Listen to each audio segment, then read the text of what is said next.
This is TRE. TRE in the afternoon. Presented by Hannah Murray. Good afternoon. It's just coming up to 5:10. You are listening to Women Talk. With me in the studio today is Nikki Broom, Veronica Del Cerro and Katie Rowlands. Hello. Hello. Thank you all for coming in. If you are listening at home and you want to get involved, you absolutely can. Here's how. To contact TRE, please call 952 78 4000. Email studio@tre.radio.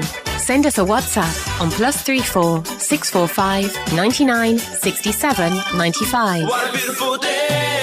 It's a wonderful life. We are going to start by talking about wine. Excuse me. Our love of rosé has been steadily growing in recent years, but it seems we don't yet understand what makes a good one. Britons are wasting more than £103 million worth of rosé every year because it is deemed the wrong shade. Nearly 1 in 3 adults have turned down the tipple because it was either too pale or too dark, and more than half of those asked said the colour is an important factor when choosing a bottle. A wine expert said so many of us instantly think a pale rosé is automatically better, but that is just not true. The colour is about style, not quality. This is an interesting one. I've talked about this a lot with Charlotte, our wine expert who comes on the radio, and she said a lot of her suppliers there that she's been supplying for years with Spanish rosé, a more traditional, darker colour, have said, nope, sorry, we don't want that anymore because our clients want the pale rosé. Yeah. They literally are going by the colour. But I have tried a few cheaper pale rosés that aren't very nice at all, proving it's really not about the colour. It's not about the colour. It's just, I think the pale one is so fashionable. It looks nice. It looks very chic. You know, Whispering Angel kind of really upped it. You know, their marketing on Instagram was so zhuzhy and so, you know, like south of France, Saint-Tropez, and it sort of blew up. So the pale one, it just looks more elegant. But the taste, you can get some nice dark coloured rosés. Yeah. It's just people typically go out and they're, let's get a bottle of rosé, and they want blush. Yeah. So it sells more, and it does look nicer. Yeah. I'd love to. I always find it exciting and interesting, the idea of doing blind tasting for people that say, I like champagne, but I don't like cava, or I like a pale rosé, but I don't like the darker Spanish rosé. I think it would be really interesting for everybody to do blind tastings and see how many people really knew the difference by taste as opposed to looking at it. I think the dark ones do taste heavier though, don't they? They do. I think they have a different... In general, I think they have a different taste, but it's I think half the time people don't even know. You're right. If you do a blind thing, you'd be like, I like that. Yeah. Oh, that's a dark one. I wonder how many people could honestly, I'd like to think I could, but I'd wonder how many people would know the difference between champagne, Prosecco and cava. Me, I would. I think some people would, but I Is rosé a different grape? Like, what's the grape no, not that's used for necessarily. rosé? No, often it's Pinot Noir. It's often a grape that is used for red wine. That's like, but it's the skin they keep in for longer that makes it the pink colour. Yeah, as opposed to white. Interesting. Okay. Red Bull ban for under 16s. Youngsters swarming shelves to buy cans of Red Bull after school is an all too familiar experience for shopkeepers, but it is to become a thing of the past thanks to a ban on the sale of energy drinks to under 16s. From April next year, the policy will apply to beverages containing more than 150 milligrams of caffeine per litre. This will be covering sales in shops, vending machines and online. Completely agree. Yeah. Totally agree. Completely. Yeah, I mean, it's bizarre because a lot of it has been marketing at kids for years. So I don't know why any human needs that amount of caffeine in one go. No. Especially if you're under 16, you just need to go to bed. Yes, It's crazy. I suppose if your parents aren't encouraging you to go to bed, perhaps you're just going to be exhausted all the time. But the solution isn't a temporary solution to drink lots of caffeine all in one go. No. Thing is, I think that because my kids are 14 and 15, so very much fall into this bracket of let's go and get a Monster. They drink in London, Monster, and more than Red Bull, because Red Bull was quite more my generation. They still sell it, but they all drink Monster, and the other one is relentless. I can't remember. They stink. They're disgusting. They're full of caffeine. And I don't think they're necessarily drinking because they're like, I feel a bit tired. It's just a fashionable drink, a bit like, vaping. They market the vapes at the kids. They market these drinks at the kids and they all go, I want a Monster. Think they're a bit grown up and they're disgusting and they stink and they're so bad for them. And I will not let them in my house. Good for you. My kids obviously. My kids can come in, but the drinks can't. No, because the shop near us sells them, and I'm like, I'm like, don't buy them and don't. They're I really don't like them. I really welcome this spam. I've never got energy drinks. No, I don't think I ever have either. No, oh my God, vodka Red Bull was often a big thing. I think still is for some people. But every time I'd have the odd sip, it's horrible. And it's so artificial. It's gross. Yeah. It's gross. But now they're doing it for it just depends on who they're marketing it to, because now they also have half of it is that with that can. And then you're going to see the other can that's going to be marketed for, it's supposedly natural and it's also all very good for you. And so it's the same thing. So if you see your parents drinking it, then they'll do it. Yeah. What's the difference? Yeah, definitely. That's a good point. This I thought was a fascinating one. From Gordon Ramsay to Simon Cowell, celebrities have made a name for themselves for being unabashedly rude. Unabashedly rude. But as a nation, we are actually pretty polite. And even when Britons are being insulting, they usually don't mean it. I think that's ridiculous. I think people are rude. And if they're not, they're not. I think it's a bizarre thing to say that British people aren't rude or can't I think be rude. Culturally, I think, for example, in restaurants and stuff, like they're excuse me, sorry. Yes, sorry, you apologise when you're my complaining. Could you warm my food up, please? Whereas you might go somewhere in France, you're like, I think the way we phrase things in Britain, because I know Spanish people are much more direct than British people. Yeah. Even when I see them in the supermarkets, the way they speak to the kids, do you know what I mean? And I like that. I think it's great. But I think culturally, British people are more, they're just more, it can still be rude, but it's more passive aggressive, a bit more polite, wrapped up in a different kind of different ways of doing it. The way they speak. Yeah. I think British people can be a lot more fluffy with their language and take a lot longer to get to their point. Yes. So I suppose that could be deemed as rude, because sometimes if you're used to dealing with more direct people, or perhaps you're autistic or something like that, perhaps you don't understand what they're saying to you. And because I've been around lots of international people, Eastern European, Germans, I sometimes prefer communicating with those types of people, because if they're not happy with something, they'll tell you. Whereas if they are, they'll tell you. Whereas with British people, they're sometimes a little bit awkward and they don't want to confront that negativity. So they'll delay telling you anything. And then that, in a way, I read that as that seeming a bit rude. Yeah. I think their energy is not delayed at all. Their words might be, the words might be like covering it, but the energy and what they are, their true intention seems, and I guess that's the definition of passive aggressive. Yeah, it is passive aggressive in English. Like, sorry, would you mind? Yeah. And you're like, it is funny how we do that. That's what they're known for. Yeah, I think they invented passive. Can I just say though, Northerners aren't like that. So if you go up north, I mean, I'm Northern, and Northerners just like, hang on, that's not right. It's the further you go down south. I'm Welsh as well, so I think I'd like to group myself with the Northerners. No, it's true. So Northerners. We can ignore the South English people. Yeah, but the Southerners. Even though I went to university in south of England. No, it gets as you get further down south, they get more polite. Like Charlie's like much more polite than I would be, for example.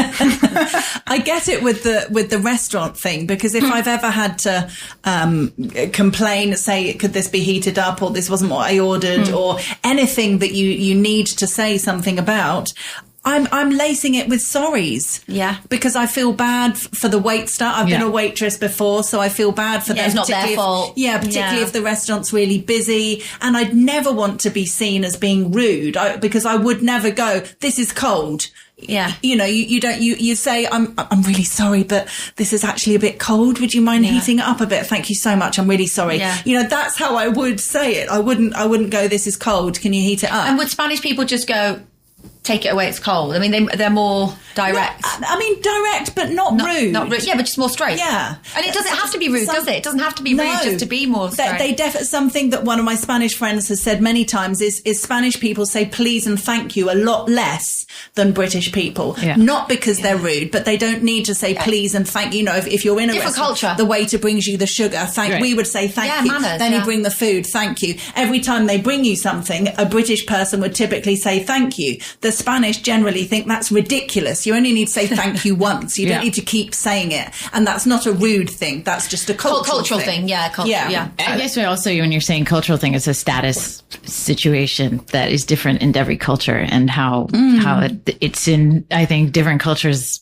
understand status more, and it's part of what we accept and not. And it's just disguised in different ways, I think. Yeah, that's and then recently I went to Estonia, and then when you're in a hotel, for example, the staff don't regularly say hello to you, and strangers don't regularly say hello to each other. And that's more of a different culture again. And I think it's sometimes they think they don't necessarily trust strangers and they don't want to intrude on your peace. So they might think that British people talking incessantly, that's rude because that's disrupting them all the time. Yeah, it's fascinating, isn't it? Air and energy in the world. To talk about the weather or still your quote ego. unquote unnecessary things. Yeah, for sure. But I've only come to terms with this since I've been around lots of different cultures. I didn't think like this 7 or 8 years ago. But that's why it's when I was living in Britain. That's the thing. It's fascinating to understand different cultures, and really important, particularly when we're in somebody else's country, to not expect people to behave how we behave just because it's normal to us. It doesn't mean that it's right. Yes. It's just how we've been brought up. I sometimes get reverse culture shock as well when I go back to Britain. My friend told me off the other day. She said, "You're talking too loudly in this cafe. You need to be a bit quieter." I said, "I'm sorry." Yeah. I know. Sorry. Very loud. It is interesting. You're talking on the subway, like, shut up. Like, Exactly. People are normally quiet on the subway. Really? Yeah, we don't talk on the tube. Unless you're Northern or Welsh. Yeah. I talk to everybody, and then you're They say a woman's work is never done, and now a survey has revealed that females crave around 2 hours of me time to get through the day. However, they usually cannot get it due to always their partners and endless household chores. How do we feel about me time? Is it something that you crave, want to do, don't have time to do, aren't that bothered about? I have to do it every morning. I go for a walk for at least an hour on my own, headphones in, podcast tunes, whatever, just to get out and have a bit of me time. Yeah, me time. Yeah, I do it every day. I personally need it, and I do it here by the sea, which is even better. London, I'm by the river, it's so I absolutely 100% need it, and I make myself do it every day at a certain time. So it's done then. So rather than going, I've got to do this, got to do that, it becomes a habit. So get up, just get out and do it. And it's so lovely. I think it's really, really important. I think every human needs some me time. Yeah. I sometimes don't have time to do it every day, but most days I do. But then on the other end of the spectrum, sometimes I'm alone too long as I live on my own. So sometimes I need the company of others. So I think it's a good balance of being with friends, family, and being alone. I was going to say, I think I start at me time and then I have other time. I'm always me time. I don't know, like I couldn't, my brain would explode. Like it's like too much noise, and then I have to come back to me. So that's my your base is me time. Exactly. And then you add little bits on as and when. It's like, okay. Then, Nice. Yeah, you're flipping the coin there. Aren't you? It's all about me. You can see me later. That's fine. Like for me, a hen party spanning 3 days in a place I'm not familiar with 10 girls I don't know very much. That's too much. Yeah. So I have to integrate me time into each day, which also doesn't necessarily bode well with a group of British people who all live in Britain. Yeah, I mean, it's like focus. It's just focus on what, like, to have your head be straight on what's going on in the world for you today, and not I think it's interesting though, if you live on your own. Because this kind of intimates that me time is, my husband's driving me mad. So he's, to get away from your partner. Yeah. So because you live on your own, because I don't, because I've got kids and stuff. But if you live on your own, interestingly, is it would me time be then sort of, you've got your own space at home, I'm going to go for a massage, or I'm going to go and get my nails done, or is it just me time at home reading a book, so you're not doing what you normally do? I don't know what. Yes, I know what you mean. I haven't really proactively thought of it like that before. But I think that's you're another. taking time for you. I think having a massage is another level up to just sitting at home, because Self-care, that becomes Self-care. Because if you're sat at home, you're also having to think of all the different chores that you have to do and no one else is doing, because you just live on your own. Coming out of your normal. Probably, yes. But The moment that you put your phone on, you're not in me time anymore. The moment that you go online, you're totally bombarded with other people's thoughts. Yeah. It's a fascinating one, because it's true. It will mean different things to different people. Yeah. If you do have a busy household with kids and things like that, having 10 minutes on the sofa on your phone or watching television or whatever could be me time for that person, because they haven't got kids bothering them. They're not doing chores, and they're just zoning into a book or TV or radio. That could be could be me time. But that's the point. You define it for what constitutes me time for you, I guess. And so for others, it's subjective. It will be getting out of the house and going for a walk getting or out a of the house, massage. It's getting away from everybody. It's a fascinating one. There isn't a clear definition. No. But you do what makes you happy. I think mine is people not needing anything from me for an hour or two. Yeah. But if you've got something pending that someone's relying on you for, you can't necessarily not check your phone for a couple of hours. So it's difficult, isn't it? You might need to check in on your phone, and therefore you can't fully switch off and be in me time. Whereas if you don't have a responsibility for a few hours, you could perhaps throw your phone away, go on a walk, and get a massage. That's probably ideal. Oh, wow. Now we're talking. Tick, tick, tick. Yes, it's funny, isn't it? With our phones, we feel like we need to respond all the time. But I don't think many people you're shaking your head. You're like, nah. No. I mean, it's a very difficult habit, but it's like to try to limit external stimuli, or at least to what I can control with it to be mine. And so the minute that you just have no control over of how anything's going to go, like, at least you can be prepared for that. And for me, it's just about having. I like limiting it for the first half an hour to an hour. So I try not to read or listen to anything. Yeah. When you wake up, yes. Oh, that's good. Yeah. And then when I'm feeling... most people reach for their phone immediately. Where I'm feeling in dire straits and I'm feeling a bit anxious, I sometimes put, I think I've said this before, a randomizer on my internet Wi-Fi cable, and then it randomly turns it on and off throughout the day. So then I just get no internet. That's weird.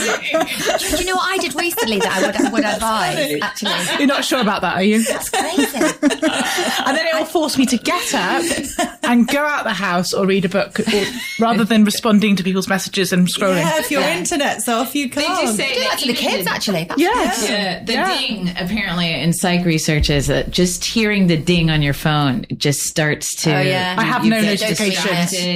I don't. My phone's been on silent for like 10 years or something. I never. Yeah, I need to turn it on for the alarm if I need. Even if I hear somebody else, if you're out to eat or something and you hear it on another table, you're like ding. Like, take the phone off the table. Yeah, exactly. You're like, oh. Goodness me. Hannah, one thing I will say just quickly before I went to a concert at Royal Albert Hall, which was Ministry of Sound, but classical. Yeah. I didn't take my phone because it was an ode to the 90s. I thought, you know what? We didn't have phones in the 90s. Yes. So I went in the 90s, completely embraced it, drove there, didn't really drink, drove there. Albert Hall's fantastic venue. Concert with no phone. Best concert. Wow. Because everybody goes to concerts and does this, does that. Can't you're stand not watching, people you're not doing that. I just thought, this is how it used to be. Honestly, I would really advise it. It was so, I thought, I left off, that was the best concert I've been to in years, because you don't feel the pressure. It all. Yeah, because you're always like, oh, that's good, I'll get that for Instagram, or I'm going to send that to Hannah. And it's literally, you was totally immersed in what's going on. It was wonderful. Oh, well done. Yeah, we should all try that. Let's take a break. TRE. On TRE in the afternoon. Good afternoon. You are listening to Women Talk. With me in the studio today is Nikki Broom, Veronica Dalcero and Katie Rowlands. Holidaymakers are splashing out £158 on glow-ups to look their best on the beach. More than 4 in 5 women said they'd give themselves a makeover, and 3/4 of men said they would groom themselves for their holiday. Hair colouring, facials, manicures and pedicures were popular among the people surveyed. Now, this is an interesting one because we live in a holiday resort. So this is just normal life for me, quite honestly. Getting your hair done, getting your nails done. I mean, But it's not for everyone. Everybody has to get their hair done. You mean maybe? Well, I'm that's what quite the I opposite, thought. to be Yeah. honest. Okay, you're quite low maintenance, would you say? In some respects, yeah. Okay. Appearance-wise, I probably am. Appearance-wise. Need to clarify. Anna, who's on the radio, once called me the least groomed person in terms of what I care about, in terms of what I do. But you're proud of that. I love it. Well, I'm changing a little bit. I'm becoming a little bit more interested, but I probably cut my hair once a year. That's it. Yeah. And I get my sister to cut my hair. I never really get my nails done. Get my sister to do my eyebrows. Don't really care Do you like about my polar opposite? I've literally got my colour done the day before we left that I had booked in the diary for like 6 months. Mani, pedi, waxing, hair, nails, Wow. Yeah. like everything. Everything. Even Lottie's, my daughter's the same, but she's having a pedi here. Yeah. Da, da, da. Like you just get it all literally, but you have to. I get it literally done. I have my hair cut as well. Yeah. Wow. Yeah. But maybe once a month for me, I feel like putting on makeup, or once every 2 weeks, and then it makes a big difference. So I don't Yeah, know. exactly. It's not like an everyday thing for me. no.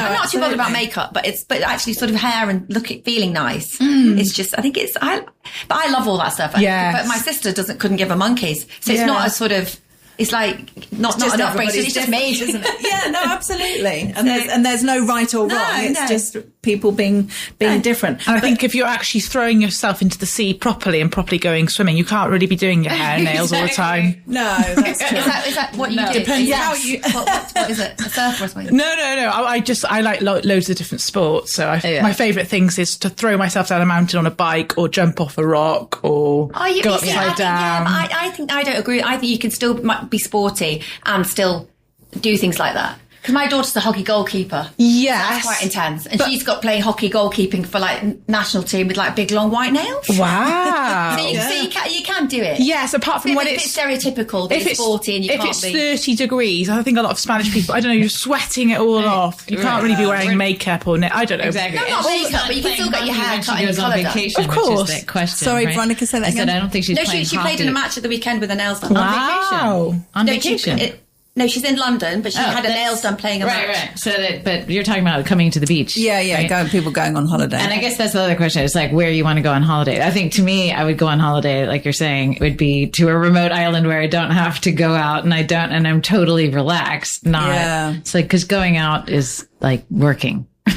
Really? So like, yeah. I know what you mean by certain athletes dressing up, because I have noticed in athletics in Britain, they are having their hair done and their nails done, and they're sort of the 100-metre Yeah. sprinters and the long jumpers. And look There at is a big the trend with the tennis players, girls. the Venus Williams, they're like, yeah, really. completely like, Yeah. It depends So you on can the, do it. Yeah. It depends on the sport, doesn't it? With the nails, I've got lots of friends who play netball, and they have to keep their yeah, nails that's really true. That's short. true. When Lottie plays that, well, yeah, that's true. Yes. So they'd like to have long, pretty nails, but Yeah. they'll get their nails painted sometimes, but they're really, really short because Yeah, you that's need true. to be careful. So it depends, doesn't it? But yeah, I wouldn't change any of this as to whether I was going on holiday or not, because I'm doing it all the time. So that's the. But you that's do the reality. notice, do it all the time. a tourist, though, sometimes when they're in the area, because sometimes it might be 17 degrees in, say, April, and they've got their sort of matching swimsuit and their matching 3-piece outfit on, and they're walking outside and it's freezing, but they've got to wear their summer outfit they've spent £100 on before they came out. And you look at them, they're just walking down the street, and I think, it's not quite warm enough to be not wearing there. that. You're like, it's raining. It's when you see people who look desperately uncomfortable and you're like, so you don't look good. If you're trying and you look uncomfortable, it's like, that's not like rule number one to me. Yeah, and you be can scream. comfortable. Right, exactly. Yeah, Ugh. and you can see it a lot with the young girls, particularly that are constantly Yeah, fixing I their know. bra straps or picking their thing out of their bum or like, I think people trying to just do whatever they want. Yes. Honestly, not judge. No, but they don't know. But from the point of view of not looking comfortable, Yeah, do you know what I mean? Can't- They're you're- wanting to you're- look perfect, Exactly. so they're adjusting all the time. Right. The hair touching, I've noticed, is a big thing. Lots of young girls constantly touching their hair. I've noticed I that do a lot that. recently. Yeah, you I'm really old. You're not. Stop it. No, I always Stop play it. with my hair though. We're going to take another break. Good afternoon. You are listening to Women Talk. With me in the studio today is Nikki Broom, Veronica Del Cerro and Katie Rowlands. This is an interesting one about what to wear to work in the summer.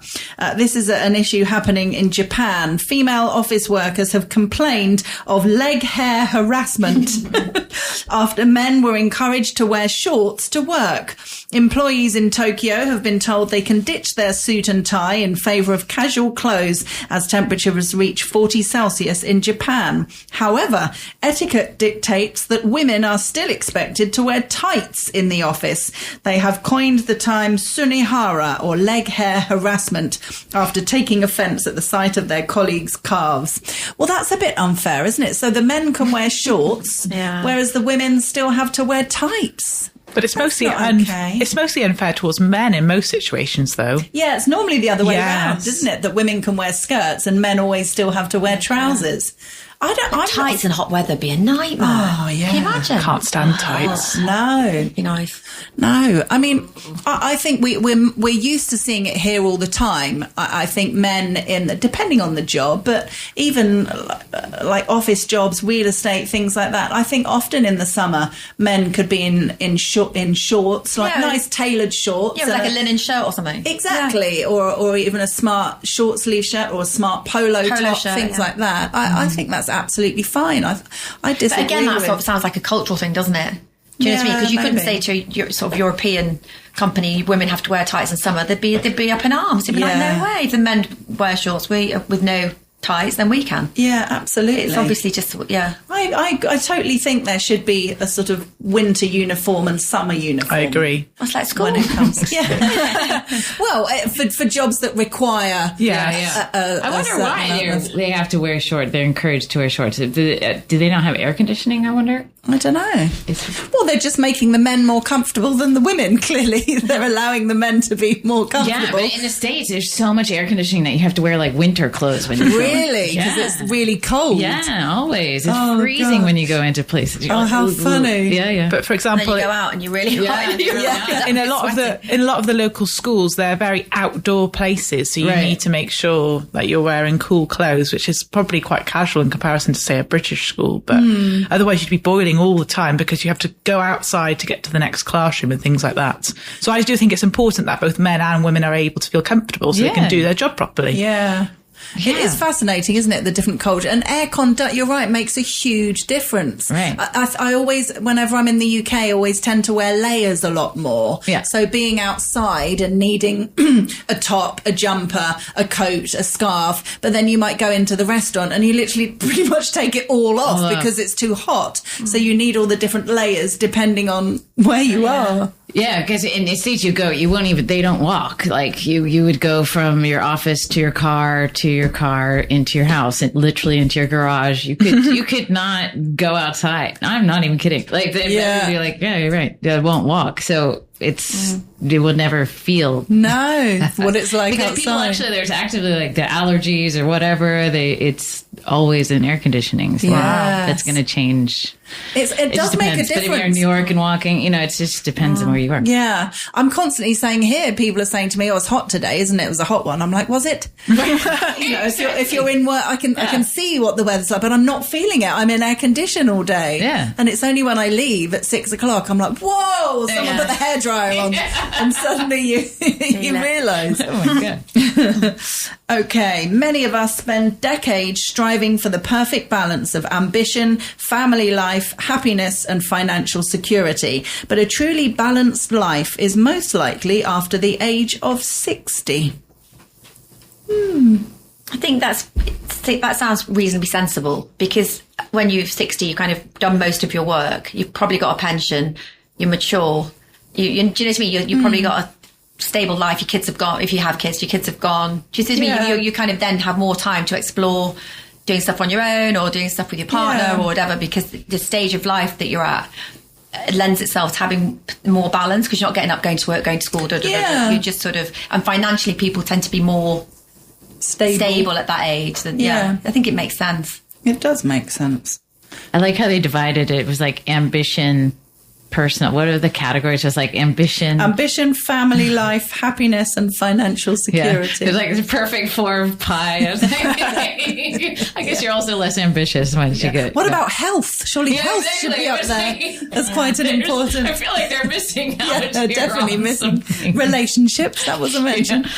Volunteer work, your society. Exactly. It is fascinating how they group these things together. Okay, parents may insist that they treat all their children equally, but a study has found that sons and daughters really are raised in strikingly different ways. Researchers found that daughters are given more advice on dating and relationships, as well as getting more protection and financial support. Sons, meanwhile, are encouraged to be competitive and more sporty and are allowed more sexual freedoms. It also found parents tend to take on different roles, with fathers preferring to spend time practicing sports and teaching practical or mechanical skills. Mothers, meanwhile, provided more emotional support, relationship advice, and wisdom or life guidance. I mean, it all sounds total inverse very... in my house. Really? Well, yeah. I mean, Lottie, sporty, competitive. I mean, not like daddy daughter with, her dad at all. This princess type thing that just doesn't happen. No. And my son we are completely the inverse of that. I think the only thing that I would say is true in that, and I think this is obvious, like hardwired. So it's not a societal thing. Is women tend to nurture more. Give the advice. Dad's bond through play, physical affection in terms of oxytocin. Women bond through nurturing, emotional support, hugging, touching. That's like a biological thing. Yeah. So that when it says about the women take on the relationship role, the men play and do all that sort of stuff, that's as old as time, really, because you're hardwired to be that way. But I think in terms of this, like, if you have a son, go and play sport, because if a girl's really good at sport, well, then you go and be the sports person. Yeah, exactly. And do you know what I mean? You can't be too sort of fixed in that. Did you have, you've got a sister, haven't you? Yes. So you don't have the experience of a brother. No. But I think we were both always brought up to do whatever we wanted to, play with whatever we wanted to, do any sports. I was always encouraged to climb up climbing frames and jump off them and go in the sea. And you're still doing it now. Exactly. And my favourite thing to do was to build with blocks and Lego and do logic puzzles. So I probably had more stereotypical boys. Yeah, my daughter loved hobbies. She loved Lego, and my son couldn't give him a keys. Yeah, and then when I went to university, I would do skateboarding club and things like that. So I haven't been brought up like that at all. But maybe the stereotypical parent does, or maybe it was back in the day. But I don't think that's the case anymore. No. And if it is the case, I think parents need to think what they're giving to their children and why are they putting their children into boxes, because I think I was quite lucky that we weren't brought up to be in particular boxes. Yeah, that's really good. I think most of my friends who've got like parent friends, I think you just play to your kids' strengths. Yeah. What do they want to do? What are they good at? What makes them happy? You can't sort of be just different because he's a boy. I think that's quite, like you said, quite outdated. Yeah, girls get relationship advice. Well, boys don't cry, and it just doesn't really happen. Not in my socio-economic group, it doesn't. But happen. in terms of the choices that kids make, you still have in toy shops girls' toys that are generally pink and boys' toys that are generally army related and blue and whatever. That it's very, there is always in toy shops girls section, boys section. Yeah, but the key is very stereotypical.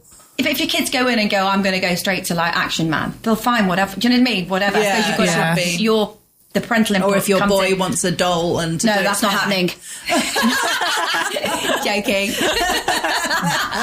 Hannah's face. I was like, What did she just say? No, I'm joking. Yeah, they should, be able to make their own choices, shouldn't they? The kind of toys they do. that They find wanna their own play way. with. You've got to let them be who they are. Yeah. Do you have siblings, Veronica? Yeah, I have a sister. I would say that we both did sports since we were like 4, but we did do sparts. I call them sparts. What's sparts?